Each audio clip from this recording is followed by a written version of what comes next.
పెద్దలు గౌరవనీయులు పవన్ కళ్యాణ్ గారిని మాట్లాడాల్సిందిగా కోరుతున్నాను.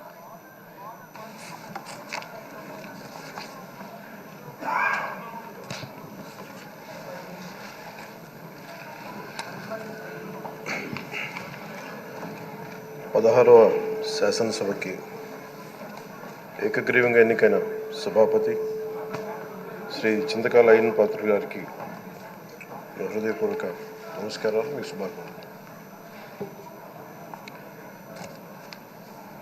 ఇది నేను మొదటిసారి అసెంబ్లీలోకి అడుగు పెట్టడం. ఇలాంటి సుదీర్ఘ రాజకీయ అనుభవం ఉన్న దాదాపు 7 సార్లు ఎమ్మెల్యేగాను, ఒకసారి పార్లమెంట్లో అడుగుపెట్టిన మీకు, Panchayati Raj, technical education, forest, R&B అనేక మంత్రిత్వ శాఖల్ని సమర్థవంతంగా నిర్వహించిన మీకు ఈ సభాధ్యక్షుడు, ఈ స్పీకర్ స్థానంలో కూర్చోవడం నాకు చాలా ఆనందంగా ఉంది. ఇన్ని దశాబ్దాలు ప్రజలు రాజకీయ జీవనంలో ఇన్ని దశాబ్దాలు ప్రజలు మీ వాడి వేడి చూశారు. మీకు కోపం వస్తే ఋషికొండను చెక్కినట్టు ప్రత్యర్థులకి పదునైన ఉత్తరాంధ్ర యాసలో గుండు కొట్టేస్తారు. ఒకటే బాధేస్తా ఉంది సార్, ఇకపైన మీకు తిట్టే అవకాశం లేకపోవడం.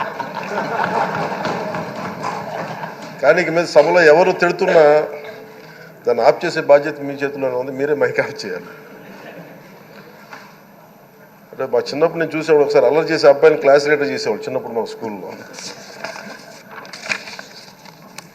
కానీ ఇన్నాళ్ళు ప్రజలు మీ వాడి వేడి పలుకులు, మీ ఘాటైన వాగ్ధాటి చూశారు. ఈ రోజు నుంచి రాష్ట్ర ప్రజలు మీ హుందాతనం చూస్తారు. డిబేట్స్ వెనకాల దాక్కుని సంస్కారహీనమైన భాషలని, భావాలని రకరకాల మాధ్యాల్లో విరజిమ్ముతూ ఉంటారు. దాని నియంత్రణ మీ ఆధ్వర్యంలో ఇక్కడి నుంచే మొదలవ్వాలి. ఇందాక సభానాయకులు గౌరవ ముఖ్యమంత్రి శ్రీ చంద్రబాబు నాయుడు గారు చెప్తారు, ఆడబిడ్డలు ఏ విధంగా నలిగిపోయారు ఈ రాష్ట్రంలో గత 5 సంవత్సరాల్లో. చిన్న లేదు, పెద్ద లేదు, ఎవరని లేదు.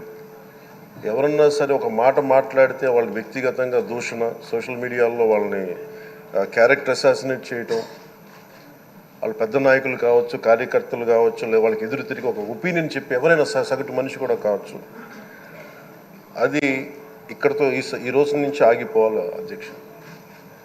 అది మీ ఆధ్వర్యంలోనే మొదలవ్వాలి. గత ప్రభుత్వం తాలూకు సభ జరిగిన విధానం చూస్తే ఈ వ్యక్తిగత దూషణ ఇవన్నీ చాలా ఇబ్బంది పెట్టే ప్రజలు. ఈ రోజున వాళ్ళకి 11 సీట్లకు పరిమితం అయ్యారు, ఈరోజు లేరు, ధైర్యం లేదు వాళ్ళకి. విజయాన్ని తీసుకోగలిగారు కానీ ఓటమిని కూడా ధైర్యంగా కూర్చుకునే వాళ్ళకి స్థాయి లేదు, వాళ్ళకి పారిపోయారు ఇక్కడి నుంచి. భావంలో ఉండే తీవ్రత భాషలో ఉండాల్సిన అవసరం లేదు.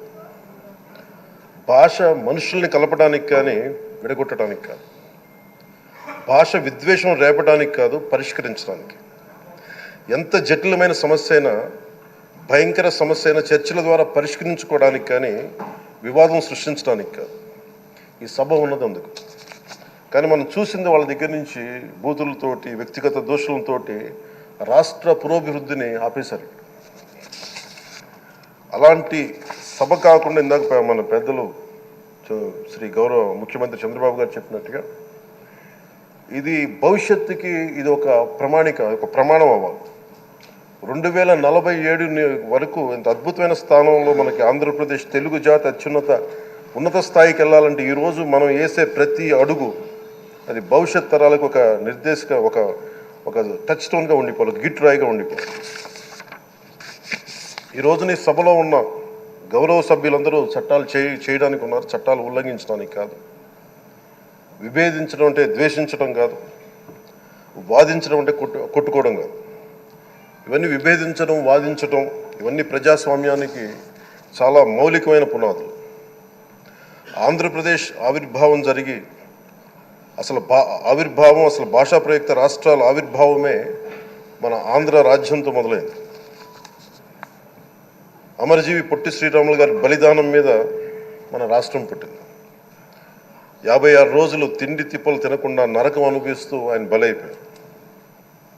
ఆయన మరణానికి చేరువవుతూ ఆమరణ నిరాహార దీక్ష చేసిన ప్రతిరోజు మనకి దాదాపు ఈ సుదీర్ఘమైన 6 దశాబ్దాల కాలం 1.5 సంవత్సర కాలం అంటే ఆయన ప్రతిరోజు చావుకి చేరువవుతూ భోజనం లేకుండా ఆయన గడిపిన ప్రతిరోజు మనకి 1.5 సంవత్సర కాలం.